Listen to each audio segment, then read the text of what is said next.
very good on my feet here, so I had to write things down. But thank you for being here, and thank you, Romy and Ocean Fever, for having me to be part of this great event. I feel very honored that you would ask me. So I was asked to speak about my connection with the sport of swimming and my advocacy for mental health. So I'm going to give you a little bit about where I started, what I'm doing now, and kind of how I got there. And I hope that I will say something to you that will resonate a bit and be a positive takeaway from this evening. So to start, well, actually, one more thing. I need to fully disclose that I am way more of a pool swimmer than an ocean lover. So the swimming that I am referring to is much more pool-based than ocean, but I did do junior guards as a kid, and I did actually swim pier to pier. And I have my plaque somewhere from when I was like 14. So anyway, so to start, way back in 1960, on the Hawaiian island of Oahu, at the Hilton Hawaiian Village, hanging on the walls in the hotel restaurant were pictures of babies swimming.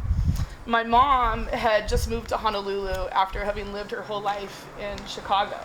And she saw these pictures, and she really never had realized that babies could swim. And she thought it was just so cool, and they looked so calm and happy. And she just thought to herself, if I ever have kids, I want them to swim like the babies in the pictures. So fast forward, 8 years later, I was born, and my parents decided to move to Southern California. And right after they did, the first thing that they did was rent an apartment just on the Esplanade, actually, right at Esplanade and Avenue C. It was called the Sea House. And the second thing they did was enroll me in swimming lessons at Miss Dawn's swim school down the way. I don't remember any of that, but I know that swimming has been a significant part of my life ever since. Swimming has taught me so many life lessons. As a swimmer, it provided amazing childhood experiences, allowed me to travel, helped build my self-confidence, it paid for my college education, and it fostered many friendships that I still have today. As a coach, swimming afforded me the opportunity to build a coaching and teaching career that I really never envisioned.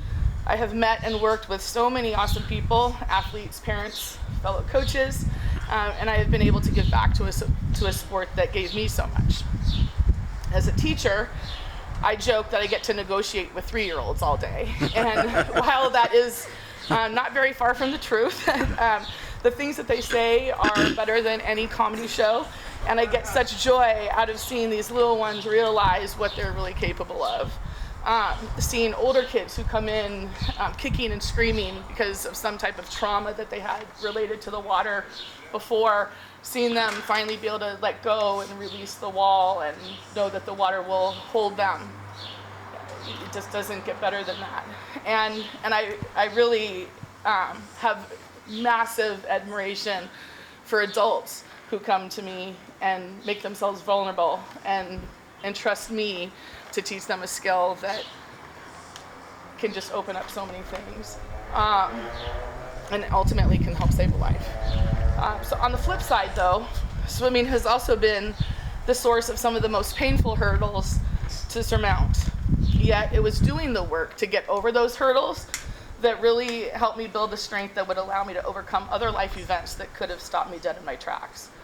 As a swimmer, I suffered 2 significant shoulder injuries.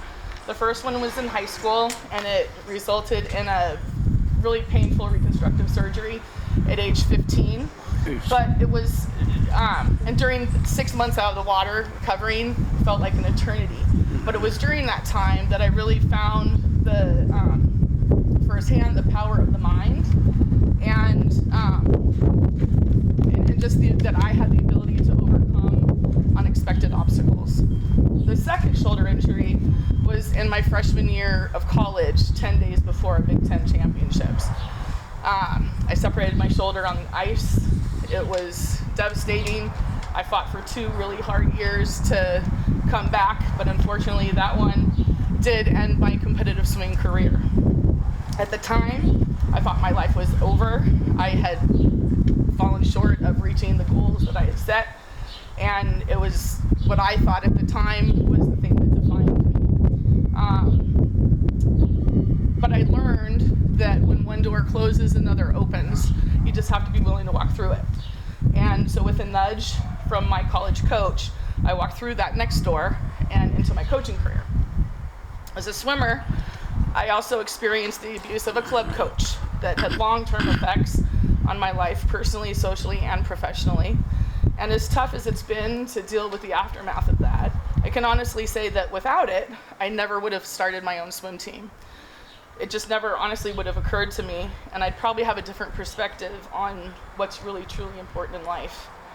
So ironically, the worst thing that happened to me in my life at that point was actually, it became the catalyst, and it gave me, of changing my life.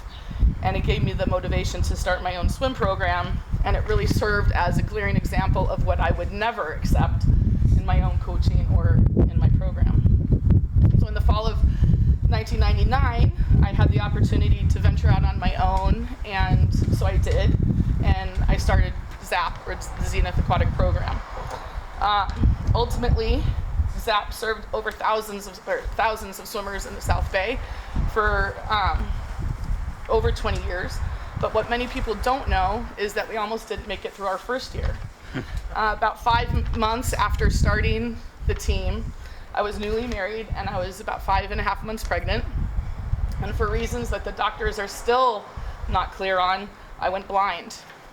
And although I lost my eyesight, I never lost my vision. In fact, that whole ordeal made my philosophy even more clearly defined, and it was my guiding force which I used to lead the program for the next 20 years. Fortunately, through the determination to keep ZAP alive and a really awesome chiropractor, my sight returned and my love for coaching never waned.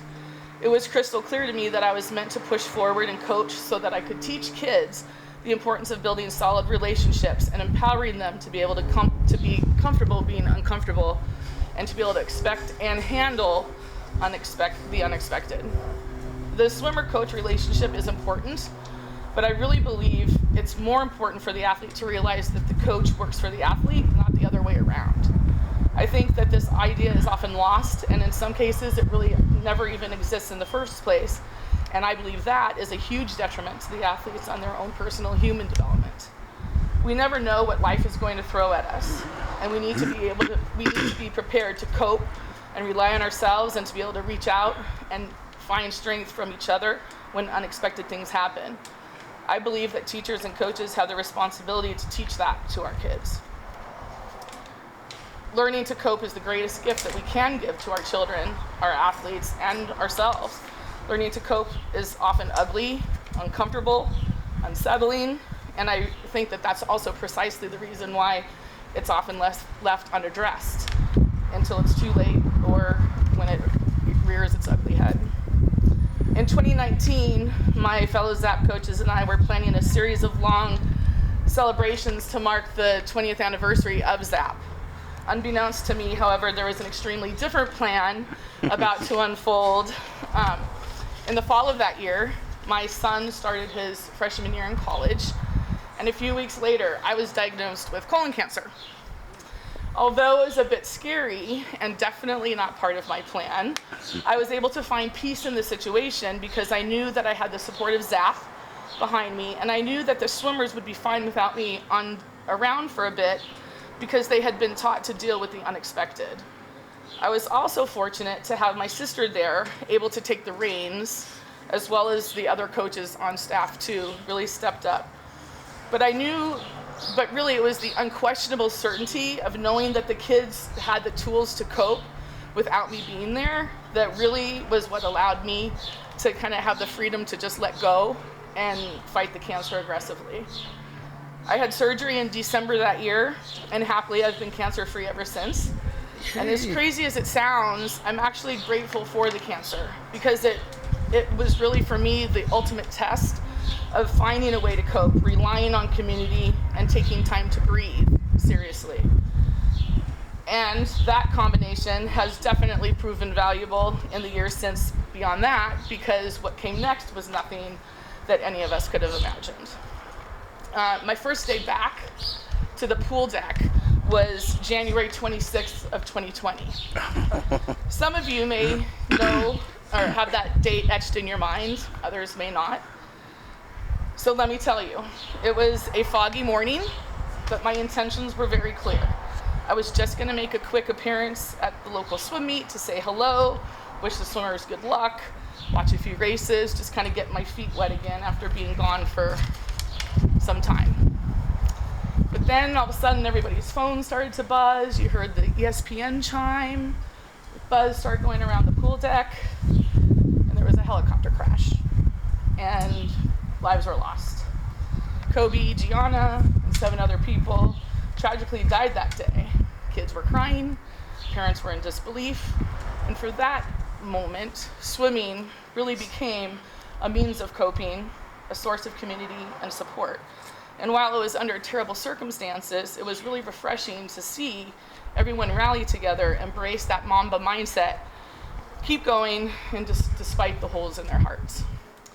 And then, just a few weeks later after that, during our championship season, COVID hit. While we never could have imagined what we were in for, we definitely knew we were up against something different and bigger than anything we'd ever faced before. My sister is a social worker, and at the time she was also my head age group coach. And she had some extra insight on what was coming our way. Without her, I can really say that March through August of that year would have been much more daunting than they were. But together we got creative, regrouped, and we developed a plan to keep the team intact despite not being able to swim in the way that any of us had ever known to that point. The program we delivered that summer is probably what I'm most proud of in my coaching career. We went deep, and while it was completely different than anything we had ever done, the focus we put on mental health, coping strategies, and breathing allowed our swimmers and their families to navigate the pandemic much more effectively than they would have otherwise. Although the pandemic ultimately forced my hand to permanently shut down the ZAP team, and as heart-wrenching as it was to pull the plug on something I had built from scratch and dedicated the past 20 years to, I found peace knowing that our swimmers and their families were having the coping skills to be able to be okay with the changes that they were about to face. Today, I am no longer coaching competitive swimming, but I'm still in the swimming world. I've gone back to my roots, and I'm teaching Learn to Swim full-time and staying involved with the sport through USA Swimming and Southern California Swimming on the governance level. Being able to pivot and rebrand quickly was doable only because of the things that I learned through swimming, the ups and the downs, and I'm grateful for all of it. Through 40 years of experience teaching and coaching, along with research, collaboration, and experimentation, and especially through the work that we did through COVID, I've developed the methodology I'm using currently today in my new venture, Swimology LA. I'm still focused on advocating for mental health and breathing through swimming. It just looks a little different than it did before. In order for humans to be effective at what they do, whether it be learning, doing, or teaching, we need to be calm. And calm starts with breathing. For us humans, breathing is the number one most important thing. If we're not breathing, we have a pretty serious problem, right? It seems so simple, breathing. I mean, we do it every day. We do it without thinking. We even do it in our sleep. Yet it's so underrated. It's often the last thing to be taught in swimming, or even worse. Sometimes people are taught to not breathe at all or just hold their breath. And it's such a huge mistake. If our brains detect the slightest inkling of not being able to get air, our body goes into survival mode. And survival mode is not the most effective way to survive in the water, whether you're racing for your life, in the pool or the ocean, the high school championships, or even the Olympic Games. In order to be effective and efficient and ultimately save ourselves, we have to remain calm, we have to breathe. And when we do, the water will help carry us, be it to the wall first or for safety. I'm also finding that the breath work I teach in the water carries over to everyday life. And we're seeing life-changing differences in non-neurotypical children, kids with ADHD, and people of all ages suffering from anxiety. And to me, that's better than any gold medal. Today, the number of people with mental health issues is staggering. COVID has definitely spiked numbers, But the silver lining is that it has also brought mental health to the surface. And for the first time, real attention is being paid to it. Famous faces are speaking up. Groups like Ocean Fever exist. And now help is much more readily available. So my message to you is this. Life is never linear. It ebbs and flows just like the water. This is important for kids, teens, and parents to understand, because when you understand, it's easier to find healthy ways to cope when things get tough or uncomfortable. Regardless of where you are in your life, things happen. It isn't always going to be smooth sailing. Unexpected things happen. Sometimes it's a positive, pleasant surprise. Other times it's a slap in the face. But we can handle these hurdles, waves, hiccups, mountains in front of us, whatever we want to call them, when we just learn to cope and find the strength to face them head on. For me, water has been the source of both ups and downs in my life, both figuratively, literally and figuratively. Just floating through life was not an option for me. I'm grateful that I learned how to swim and to know now that I'm strong enough to navigate the uncharted waters that I'm faced with. And I encourage you to get out there and find your own way to steer your own boat, whether it be smooth water, heavy currents, or choppy waves. Embrace it all, because you can. A ship in the harbor is safe, but that's not what ships are built for, and neither are you. Thank you.